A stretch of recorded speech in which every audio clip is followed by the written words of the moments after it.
Howdy folks, Josh Shipp here. I'm the founder of Youth Speaker University. We help individuals make an impact and income speaking to students, educators, and caring adults. And in this video, we're going to talk about 3 types of individuals in your audience. Now, understanding these 3 types and how they interpret information, are persuaded, and make decisions and navigate their life will help you as a speaker reach everyone in your audience, not just a percentage of your audience.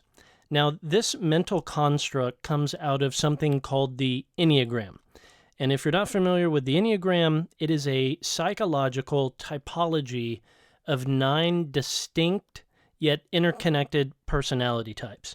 Or as my friend amusingly calls the Enneagram, horoscope for millennials, which is quite fair, quite true. So I'm not going to nerd out on the 9 personality types. You could look into that yourself. I mean, some of it is a little bit woo-woo. Some of it's quite interesting and fascinating. What I want to focus on, rather, for you and I as speakers, is what the Enneagram refers to as these 3 triads.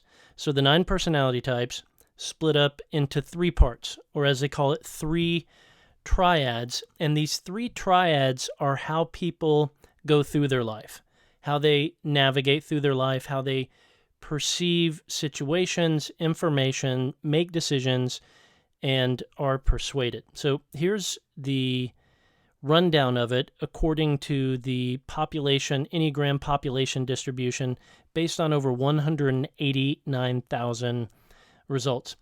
It found that 34.6% of folks navigate their life and interpret information through their head, meaning they are folks that sort of intellectually think about things, and that's how they make decisions, that's how they're persuaded. Obviously, I would fall into this triad since I'm a nerd that enjoys making PowerPoint videos for you like this. I very much enjoy this.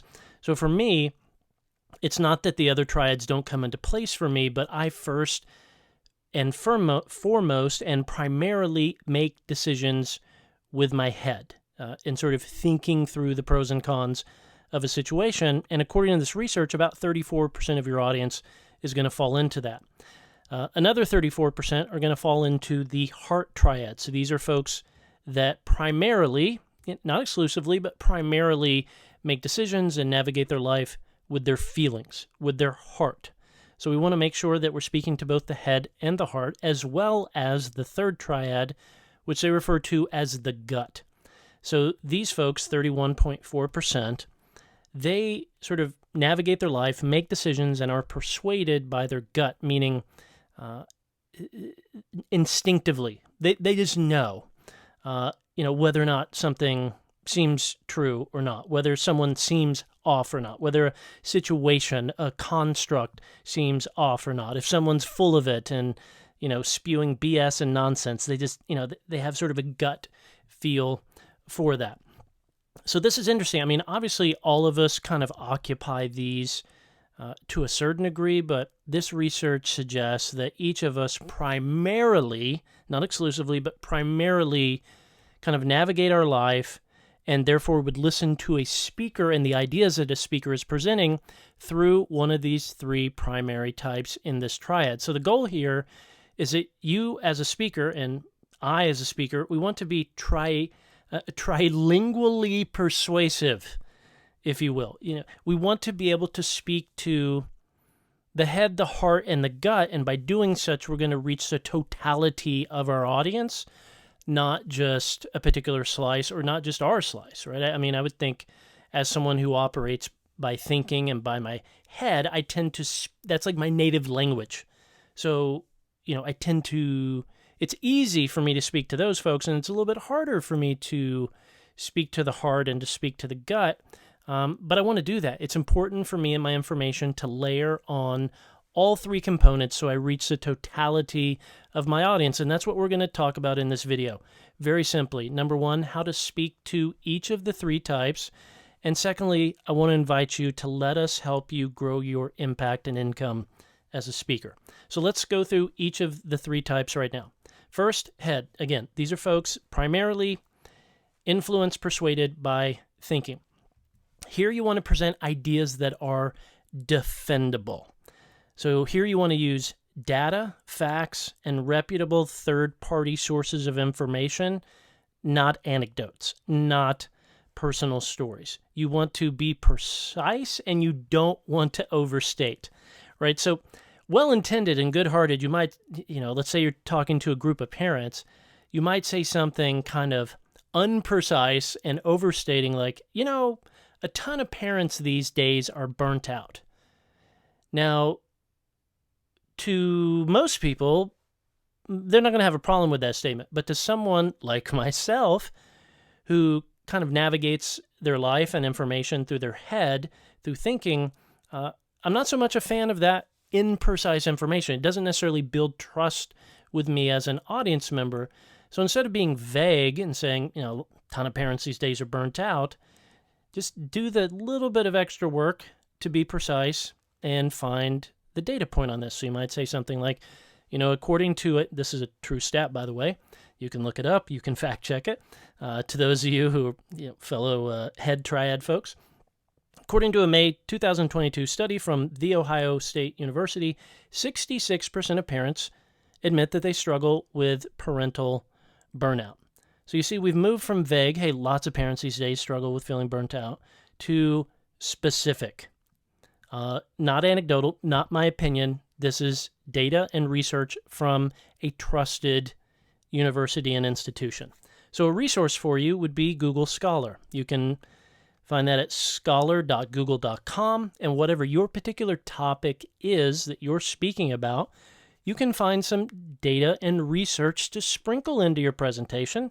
You don't have to go full-on nerd like me, but just sprinkle in to occasional parts of your presentation so that you're speaking to the head triad of people, my people. Next, let's move to the heart.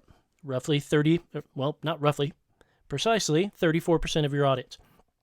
Here we're thinking about presenting ideas that are moving.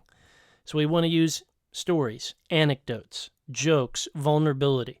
Here, we're talking about making them laugh, making them cry, giving them hope, be funny, be self-deprecating, throw yourself under the bus for their benefit. Speak to their heart and present ideas that are moving.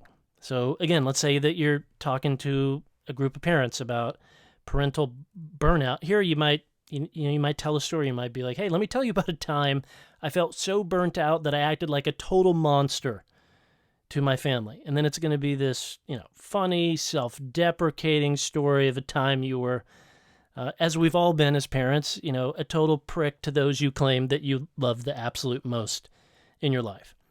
So the resource here is, for you to mine your own life for examples, be they funny, heartbreaking, heartwarming, where you screwed up, learned a lesson, appealing to the heart, appealing to their emotions, and presenting your ideas wrapped in that way. Again, this doesn't have to be the entirety of your presentation. You're just thinking about, hey, roughly a third of my audience, they're led by their heart, so I want to make sure that I have, portions of my speech that are designed specifically for those folks. And then last, and this one's kind of the trickiest to explain because you're like, aren't these just sort of head people? They're sort of like head plus heart people. These are folks that are led by their gut. They're just instinctive. If you don't know, if you aren't someone like this, you undoubtedly know someone like this in your life. So here you're presenting ideas that just flat out make sense. You just hear it and you go, yep, totally, yep, that just seems true, sounds true, feels true. It's not overstated. It doesn't seem BS-y. It just, yep, matter of fact, totally, yep, makes sense. So here you want to speak clearly and plainly. This is about being clear, not cute or clever, and most importantly, it's gotta pass the BS test. So again, let's say you're speaking to a group of parents on burnout. You might say something like this: hey, we all know you can't pour from an empty cup, right? That's just true. It makes sense. So today I will teach you 3 practical and zero-cost ways to fill your cup, right? Because if someone's someone that is incredible at sniffing out BS, they're gonna be like, hey, we know you can't pour from an empty cup. Yep, true, but yeah, how, genius? I mean, Sure, I'm burnt out, but like, what the heck am I supposed to do about it? You're anticipating that. Hey, so today I'm going to teach you 3 practical, no-cost ways to fill your cup. The practical resource for you here is to discuss not your speech, but your ideas that are contained within your speech with friends who are just no BS type of people. You know, these tend to be folks that work with their hands, like farmers or bakers, or, you know, just folks that are just brutally, blisteringly honest. You know, these are the sort of people, friends of yours, that they say something and you quip back to them like, tell me how you really feel. These type of folks. No filter, no BS, no nonsense type of folks. And you just tee up a topic for them and say, hey, be brutally honest. What do you think of, all these parents these days that are saying they're burnt out? And, these sort of folks, they're going to be brutally honest with you. They might say something like, hey, they just want to be their kid's friend, not their parent, so tough.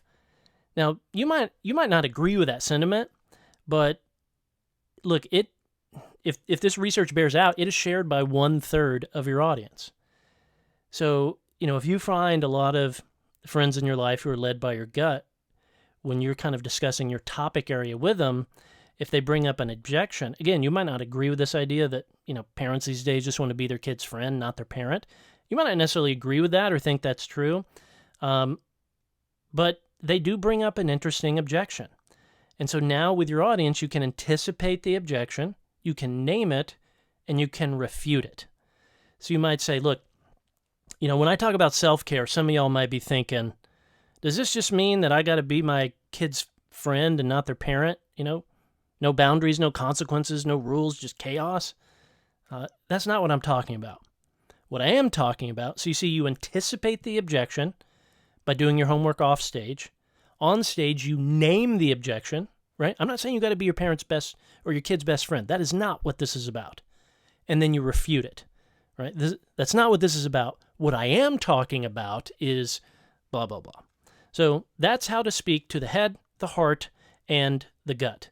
Now, regardless of where you are on your speaking journey, we'd love to help you increase your impact and income.